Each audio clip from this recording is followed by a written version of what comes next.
रेजांगला युद्ध के अमर शहीद हवलदार अकबाल शंकर यादव की पवित्र कलश यात्रा का भव्य स्वागत। गोपीगंज, भदोही। देशभक्ति और श्रद्धा से ओतप्रोत वातावरण में रेजांगला युद्ध के वीर सपूत अमर शहीद हवलदार अकबाल शंकर यादव की पवित्र कलश यात्रा का आयोजन किया गया। यह ऐतिहासिक यात्रा जब लालानगर टोल प्लाजा पहुंची तो यादव समाज के सैकड़ों लोगों ने जिला एवं प्रदेश अध्यक्ष Ashok Kumar Yadav, advocate, supreme court का पुष्पमालाओं और जयघोषों के साथ भव्य स्वागत किया। यात्रा के दौरान श्रद्धालु कलश को लेकर तिलोकपुर स्थित फौजी गैस गोदाम पहुंचे, जहां शहीद के स्मारक पर पुष्पमालाएं अर्पित कर उन्हें नमन किया गया। इस भावपूर्ण अवसर पर देशभक्ति के गीतों और नारों से वातावरण गूंज उठा। कार्यक्रम में अनेक गणमान्य लोगों की गरिमा में उपस्थिति रही। इनमें प्रमुख रूप से TP Yadav, advocate, high court Prayagraj, Manoj Yadav, राष्ट्रीय सचिव एवं प्रदेश प्रभारी किरण कुमार यादव, राष्ट्रीय सह संयोजक कलश यात्रा श्यामलाल सिंह यादव, शिवदीप यादव, जिला अध्यक्ष यादव महासभा रवि यादव, जितेंद्र यादव, विनोद मौर्य, अमित यादव, प्रकाश यादव, दिलीप यादव सहित बड़ी संख्या में समाजसेवी और स्थानीय नागरिक शामिल रहे।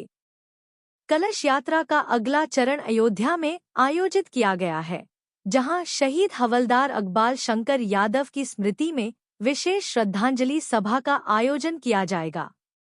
यह पवित्र यात्रा न केवल अमर शहीद के अदम्य साहस और बलिदान को स्मरण कराने वाली रही, बल्कि समाज में देशभक्ति, एकता और वीर सपूतों के प्रति सम्मान की भावना को और भी सशक्त बना गई। इस यात्रा का मकसद क्या है और कहां तक आप जाना चाहते हैं? ये 1962 की चीन और भारत की लड़ाई हुई थी रेजांगला एक पहाड़ी पर। उसमें 120 लोग थे जिन्होंने ये युद्ध लड़ा। सामने से आए थे कम से कम 5000, 4000, 5000 लोग चाइना के। नीचे से इनके पास खबर आई कि बहुत बड़ा तुम्हारे पास अटैक होने वाला है, आप लोग नीचे आ जाइए, चौकी छोड़ दीजिए।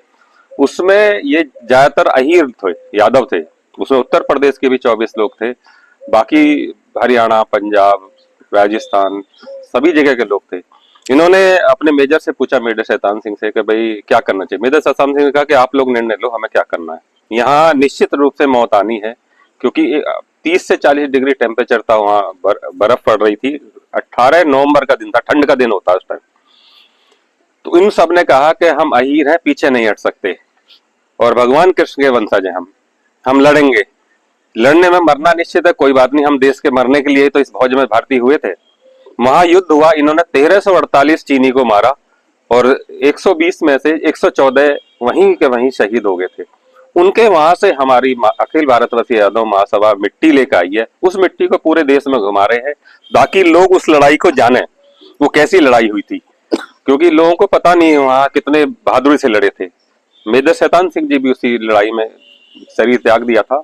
उन्होंने शरीर त्यागने से कहा था कि किसी एक हमारे रामचंद्र जी जो अभी भी जीवित हैं इस लड़ाई से, कि रामचंद्र तुम जाओ, ये बताओ कि तुमने क्या किया है यहाँ इस लड़ाई में। पहले तो वो आखिरी गोली, आखिरी सांस तक लड़े।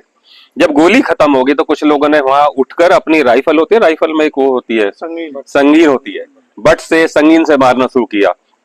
जब वो भी टूट गई तो उन्होंने उन चीनियों को उठा उठा के पटक पटक कर, पत्थर होते हैं पहाड़ों पे मारा, क्योंकि वो सब जब बाद में शरीर मिले उससे दिखा कि भाई किसी को उठा के पटका गया दिख जाता है, क्योंकि बर्फ में जम गए थे ये लोग। और जब 4 महीने बाद, क्योंकि बर्फ बढ़ती चली गई नवंबर में, 4 महीने बाद एक गडरिया ने जाके देखा कि वहां शरीर पड़े हैं बहुत सारे। उनने आके नीचे मिलिट्री वालों को बताया, तो ये लोग गए। इन्होंने जो देखा, बहादुरी समझ में आ जाती है कि भाई मारने वाला किस स्टाइल में मार रहा है। और रामचंद्र ने सारी कहानी बनाई, रामचंद्र जी ने हमारे ने सारी कहानी बनाई। एक और सबसे बड़ी बात थी, अगर ये चीनियों से वहां नहीं लड़ते और पीछे हो जाते, उसके बिल्कुल बाद हवाई पट्टी थी एक जो मिलिट्री की थी हमारे देश की, अगर कब्जा उस चीनियों का उस पर हो जाता तो कहीं तक भी ये चीनी आगे बढ़ सकते थे, क्योंकि हवाई पट्टी में लगा तो उनके हवाई जहाज वहां तक पहुंच जाते। और इस तरह लड़ाई से इन्होंने पूरे देश को बचा दिया। और ये लड़ाई हमारी एक तरह से जीती हुई लड़ाई थी, चाहे वो सारे लोग शहीद हो गए, लेकिन उसके बाद 18 नवंबर को ये लड़ाई हुई थी और 21 नवंबर को चीनियों ने ये युद्ध बंद कर दिया था कि हम आगे नहीं लड़ेंगे, क्योंकि चीनियों ने वहां लिख के दिया था कि इससे ज्यादा नुकसान हमें कहीं नहीं हुआ था। उस मिट्टी को हम लेके यहाँ पूरे देश में लेकर घूम रहे हैं जागरूकता के लिए।